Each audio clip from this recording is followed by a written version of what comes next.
Bueno, este es el último video de lo que es este tercer parcial de la materia de metodología de la investigación.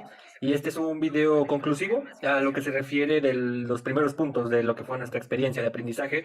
Nosotros obtuvimos lo que fueron las bases de la investigación para podernos dar una idea, o no dar una idea, sino para ya estar dentro del terreno, para poder escoger nuestro tema de investigación y poder tener lo que es apenas la primera capa de a lo que nos vamos a lo que nos vamos a aterrizar al momento de que vayamos a realizar nuestro proyecto de investigación, a lo que será nuestra temática para nuestra tesis.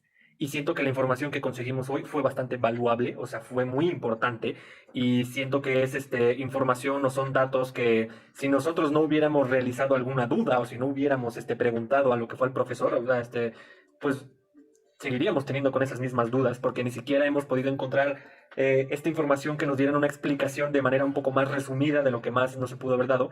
No importa qué tanto hubiéramos investigado en internet, investigado en libros o tuviéramos que repasarlo por nuestros apuntes. Am, no es lo mismo tener la teoría e implementar esa teoría dentro de cualquier tema, porque cada tema por lo que aprendí, cada tema puede significar algo diferente y pues algún muchacho que quiera realizar un tema de investigación, lo que sea, puede implementar la teoría de lo que sugiere una metodología de la investigación y puede pensar en otra cosa. Puede decir esto que, pues bueno, si dice que se quiere comprobar algo, lo va a redactar de otra forma. ¿Por qué? Porque no fuimos educados de una manera, pues no tuvimos una cierta educación para poder redactar algún trabajo, un proyecto. Y esta es de las primeras veces que redacto una investigación y la ayuda que se nos otorgó fue magnífica, fue espectacular.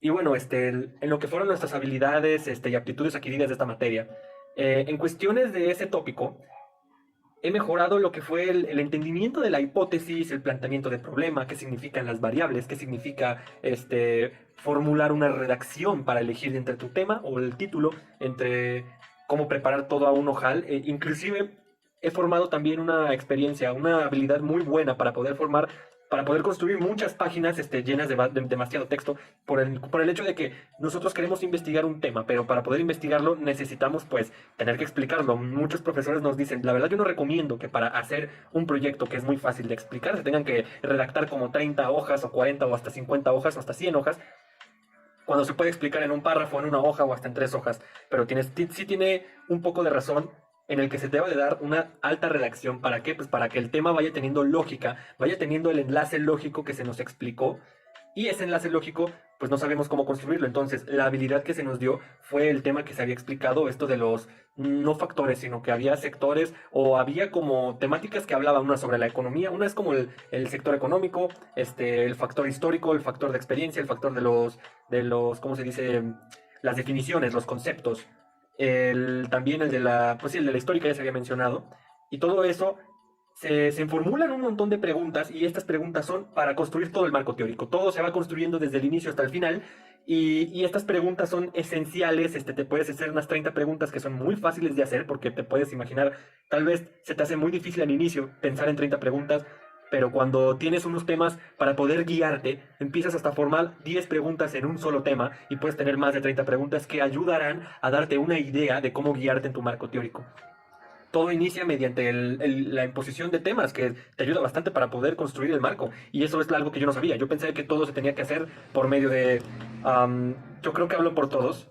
Un marco teórico pensaba que se tenía que narrar desde el inicio hasta el final, que se te saliera de la mente y que de algo se te ocurra de hablar y que empieces a hablar, pues para poder llenar el resto del texto, pues no sabes de qué hablar. Y entonces empezamos a conseguir algo de la nada, no sé, empezamos a hablar de alguna experiencia nuestra que hemos tenido y con eso llenamos unas 3 cuartillas o empezamos a hablar de algo que tal vez no tenga mucho sentido, pero poco a poco, en lo que van saliendo unas 4 o 5 cuartillas, empieza a agarrar muy poca lógica. Y en el sentido de que, bueno, sumémosle a eso, de que nos estamos inventando el texto y al mismo tiempo estamos buscando ese problema de que no tenemos una muy buena redacción para un marco teórico o un trabajo de investigación, bueno, el trabajo se vuelve muy difícil. ¿Qué fueron las dificultades? Igual, las dificultades fue la redacción. La redacción, lo que fue la comprensión de los temas que se nos pedía, muy pocas veces. Debo admitir que en sus clases, sí, se decía un tema y usted lo explicaba y lo mejor de todo, daba un ejemplo que si decía, la hipótesis, pues si un título era sobre la investigación de una empresa que tenía problemas, pues mi hipótesis es, pues el problema sucede por estos factores y este motivo. Y de ahí es donde se va a surgir la construcción de la hipótesis, la cual me parece súper bien. Solo que, como habíamos dicho, la dificultad era también la comprensión, porque no sabíamos cómo convertir, no sabíamos cómo adaptar o modificar esa teoría, toda esa explicación, cómo la adaptábamos a nuestro tema, a nuestro tema de investigación. Un tema que habla de restaurantes, que habla de una aplicación o que habla de cualquier otra cosa. Personas que tengan que hablar de la educación, que por cierto, hay hubo alumnos que son mejores trabajadores que yo y han tenido 3 veces más problemas de lo que habían tenido como una previsión. Y bueno, en lo que fue la importancia de ser creativos y de investigar para ejercer una profesión, de ser creativos, sí, pero yo opino una cosa, es una opinión mía, una opinión certera. De nada nos sirve ser creativos si no tenemos experiencia. Tú puedes ser una persona creativa y que tenga la mentalidad de un niño, y eso lo digo por igual, por menos porque me está pasando a mí. Yo puedo ser demasiado creativo, pero no importa. O sea, al final lo que digo son palabras, ideas, que ninguna no la van a tomar, y esas ideas se las va a llevar alguien que sí tiene experiencia en el mundo, en la realidad. Alguien que a lo mejor no tiene creatividad, pero tiene mucha experiencia en el ámbito laboral y tiene mucha experiencia en el ámbito educativo, ámbito del automotriz, ámbito del el sector, ¿cómo se le dice? Los comestibles, toda la comida, lo relacionado a las industrias de gasolineras. Ellos pueden saber mucho de eso, pero si yo no sé de eso y tengo la creatividad, esas personas se aprovechan de mis ideas, la convierten, la plasman, la modifican, lo adaptan y dicen, aquí está. Esto será la idea que se me ocurrió tal cual para el proyecto de la investigación. Y todo gracias a las ideas tontas que se le ocurrió a este niño. Y así es como nos sentimos en estos momentos. No tenemos mucha creatividad, pero de nada nos sirve si no conocemos la realidad. Entonces tenemos que saber el balance entre lo que es la realidad y la creatividad. Y aunque sepamos mucho de la realidad, lo mismo sucede. Se requiere creatividad. No importa que conozcas mucho, no hay creatividad, entonces ¿de qué te sirve estar buscando ideas nuevas? Primero tienes que trabajar esa creatividad, de hombros de gigantes. Tienes que investigar, ver qué fue lo que se hizo, cuáles fueron sus referencias, cuáles fueron sus, por así decirlo, sus inspiraciones para poder realizar un buen trabajo. Y sobre la experiencia en esta modalidad, bajo las condiciones de pandemia, el trabajo fue excelente, demasiado, demasiado, fue muy excelente. ¿Por qué? Porque el trabajo esto de en pandemia, bueno, quitando el tema de la pandemia, el trabajo de, de hacer una clase en línea no es lo mismo a clases en vivo o presenciales, a tener clases online como las que son en realidad. Muchas personas dijeron en las redes sociales, las clases en línea que existieron hace más de 5 años son perfectas para los alumnos de hoy en día. Modificar las clases presenciales y volverlas virtuales es la peor idea que pudieron haber hecho y la verdad es que sí. ¿Cómo lo implementa usted? Deja trabajos para una semana de tiempo prolongado, la cual me parece excelente. Nos otorga mucho tiempo ya que nosotros tenemos el doble de materias que piensan que no tenemos más materias de lo normal y pues nos dejan más trabajos para realizar. Los trabajos y los tiempos prolongados son buenísimos que nos esté dando esta cantidad de tiempo para hacer trabajos y no es demasiado trabajo por hacer. Y usted conoce muy bien cuando un trabajo es muy fácil, te da una cantidad de tal vez entre 3 o 2 días o hasta una semana, pero ya cuando el trabajo se reconoce que va a estar un poco complicado, que te puede llevar hasta 30 hojas, 10 hojas de largo, el tiempo y la fecha de entrega es un poco más largo y se aprecia mucho porque hay alumnos que tienen que reconocer que están trabajando. Hay unos que se levantan a las 6 de la mañana y todavía al salir de la escuela van directamente al trabajo y del trabajo van directamente, hay unos que van al gimnasio y entonces el tiempo se los traga, no tienen tiempo de hacer nada. Y, y bueno, en estas condiciones y de otra cosa más, si hay algo que se pueda mejorar o hay algo que se deba de añadir, yo opino que la retroalimentación que usted dio, creo que sí dio mucho tiempo. Yo creo que había dado como todo un mes de retroalimentación.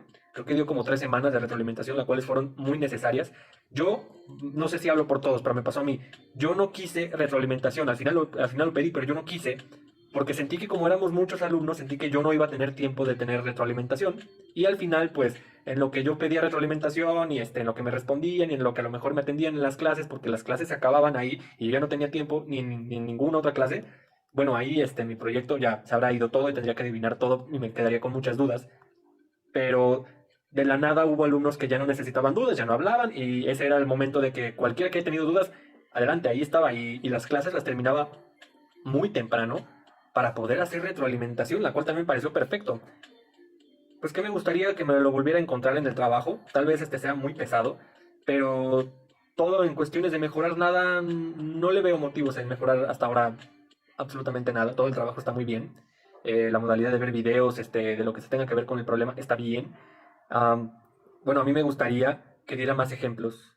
Muchos ejemplos, muchísimos. ¿Por qué? Por el problema de la redacción, la comprensión y que la realidad y lo que fue es el balancear la realidad con la creatividad es algo que siento que a muchos les da y tal vez tengan miedo de decirlo por el hecho de que pues mejor quieren mantenerse callados y esperar a que las clases terminen para que las clases o sea, ya salgan de vacaciones. Es algo que todo el mundo lo tiene. Y pues bueno, muchas gracias por ver el video, muchas gracias por este semestre, le agradezco mucho las clases que nos dio, la verdad sí aprendí muchísimo, me hubiera aventado más de 20 minutos, pero ya como mínimo pues el video, muchas gracias y esto sería todo y nos vemos hasta la próxima.